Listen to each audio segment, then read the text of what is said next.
For the hiking of nomination fees, you saw NRM charging people who want to run for MP under their party 3 million shillings, and then 3 million shillings, the Electoral Commission, they charge that money. How do you expect the young people to participate in these electoral processes? You know, you imagine a young person who has either finished senior 6 or university and wants to go and represent the people, and you're charging them 3 million shillings to participate in party primaries, and after that to pay 3 million shillings to be able to participate in the national election. That's wrong. As NUP, we've not been charging any money for people to participate in these processes. It's a decision of NEC. If NEC ever decides, we're going to see it soon, if NEC decides that we should charge some money, it can definitely not be up to that kind of money, because it is wrong. It favors the incumbents, it favors the rich, and yet under the Constitution of Uganda it says that people should not be discriminated against on account of their socio-economic status. That is discrimination. If you're charging a person 3 million shillings, you can imagine all these young people want to represent people. So are you saying that only the rich should be participating, should be able to lead people? That is wrong, and we condemn it. The issue of better education. According to several studies, the average amount of money a graduate earns in Uganda is between 400,000 and 600,000 shillings. So you are charging someone 3 million shillings, which is 6 times the amount of money a person earns per month. If a person is earning 600,000 shillings. So that is very, very wrong, absolutely. Because, like we said, you want to encourage young people, and all these other people, they may not even be young, but the unemployment levels are high, even among those who are not young. So the money they charge the Electoral Commission is wrong, and we condemn it. See the Electoral Commission in their budget, they spend a lot of money on voter education, but you don't see the voter education they do. And that is why, and it is always deliberate. We think it is deliberate. The regime wants to keep people ignorant. Because if people know their rights, they will not be pushed around. So that is a challenge. The issue of voter education is always deliberate. The regime does not want people to know their rights. That is why the Constitution, for example, says that the Constitution of Uganda should be translated in different languages. They have not done that because they want people to keep ignorant.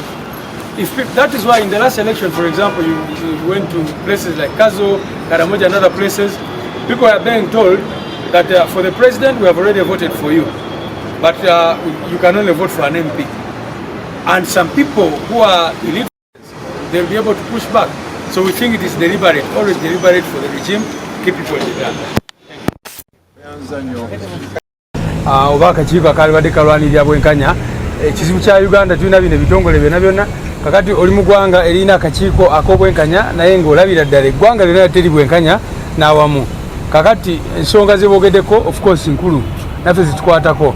Abakyalo kwenyigira mu kulonda, abavubuka okwenyigira mu kulonda, abantu abaliko obulemu n'ebirala bwe bityo era mulabye NUP ng'essanyu essira kwaba abantu bonna. Naye kati for example tetusobola kwogera ku bwenkanya ng'ebibiina ebimu nga NUP, poliisi n'amagye byasalawo okutufuula abalabe b'eggwanga. Mukimanyi bulungi nnyo nti kakati batuteekako n'envumbo tetusobola kukola activities, naye olaba buli lunaku bana ba NRM aba NRM secretariat simanyi bano banamyalo n'abalala bagenda mu maaso bo bakola campaign zaabwe bayise ebivulu bakola ki. Tosobola kwogera ku bwenkanya mu mbeera eyo, era kyembagambye tosobola kwogera ku bwenkanya nga ebibiina ebimu bitwalibwa ng'abalabe b'eggwanga. Olunaku lwaki omulabe ekibaddewo nga tuze kulonkinga roadmap yaffe y'abavubuka, akalulu k'abavubuka, ne bajja ne basalawo mu buswavu bo bonna ne basalawo nti NUP tegenda kola activities ezaayo. So ensonga y'okwogera ku bwenkanya nungi, naye okusingira ddala twalibadde tukiteeka mu bikolwa.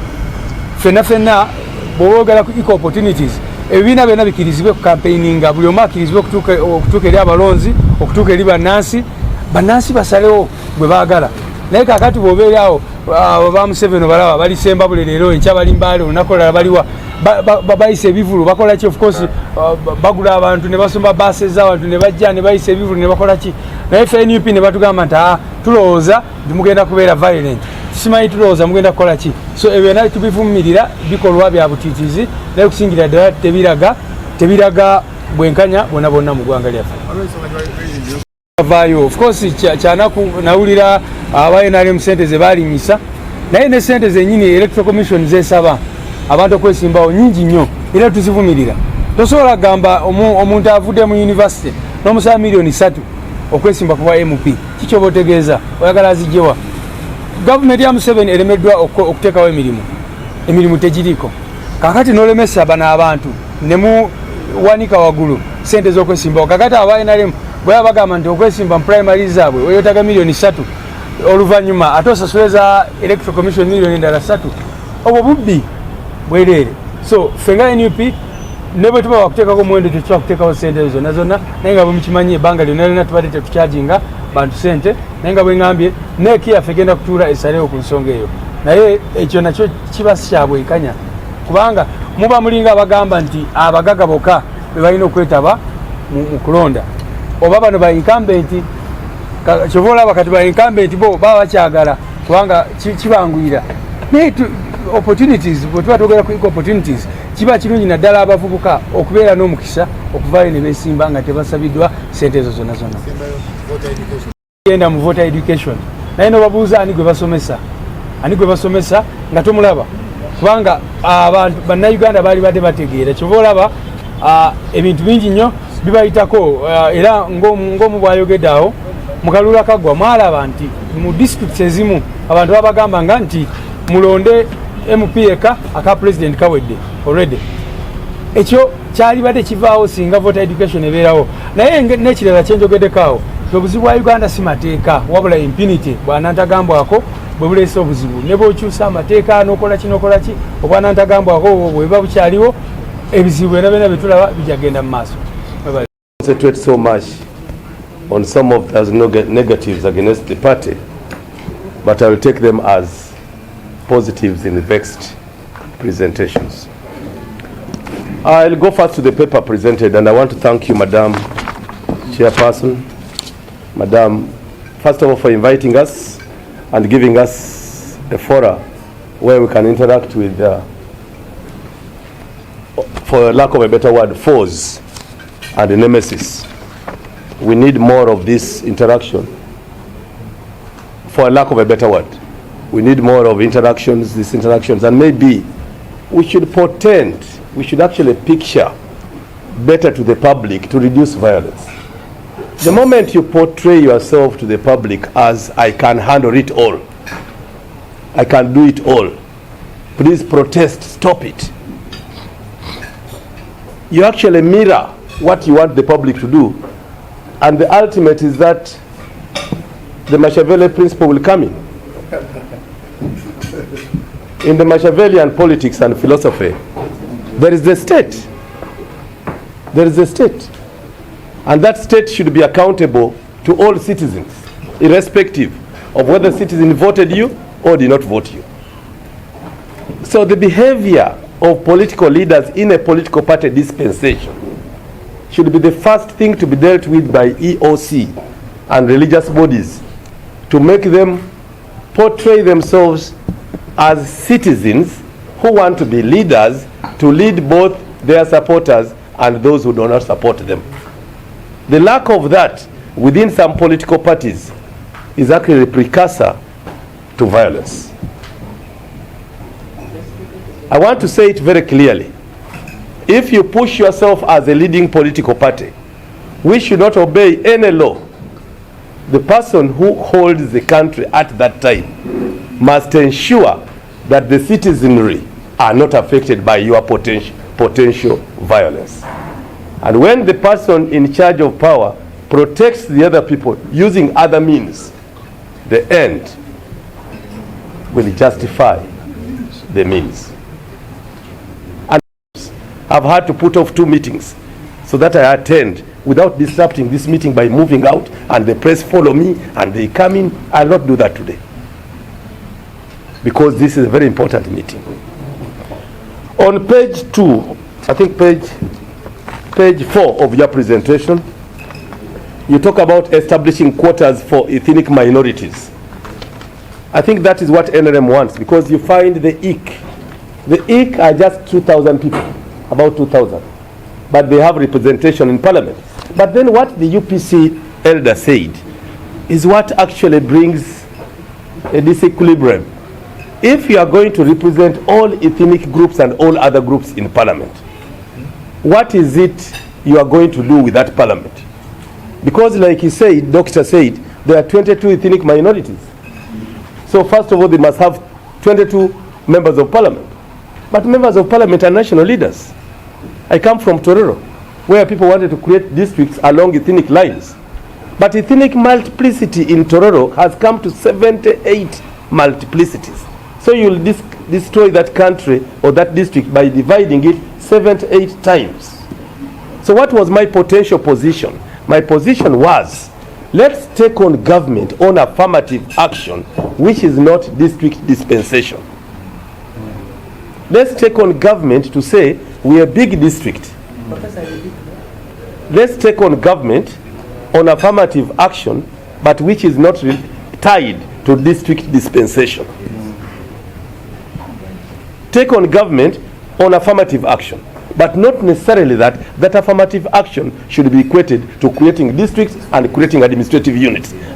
Ultimately, the funds you would use to promote citizenry livelihood is again wasted on administrative costs.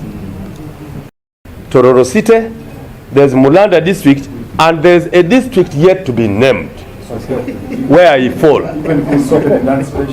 Where a district yet to be named, where I fall. With due respect, please, young new person, I'm a scholar. You see, I'm not this level of bickering. When I come to this kind of fora, I present my academic prowess. Please, don't boo me, don't heckle me.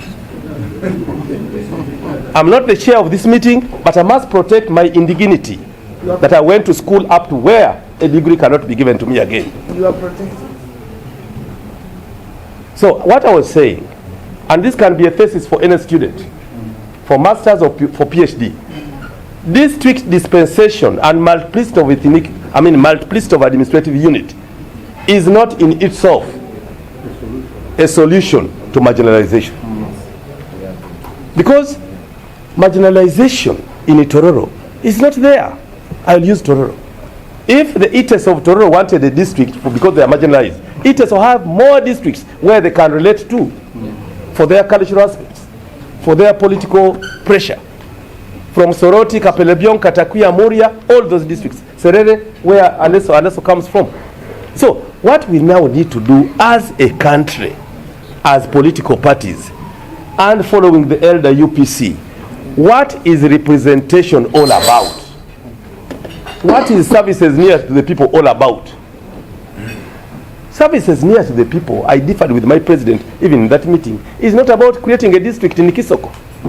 It's about making sure the money goes to the people and the money must be going to those people. To me, that's what it is. So I represent that. Now, when you come to the second point, broaden support for the groups, I believe being hijacked by people who have been there and want to remain there.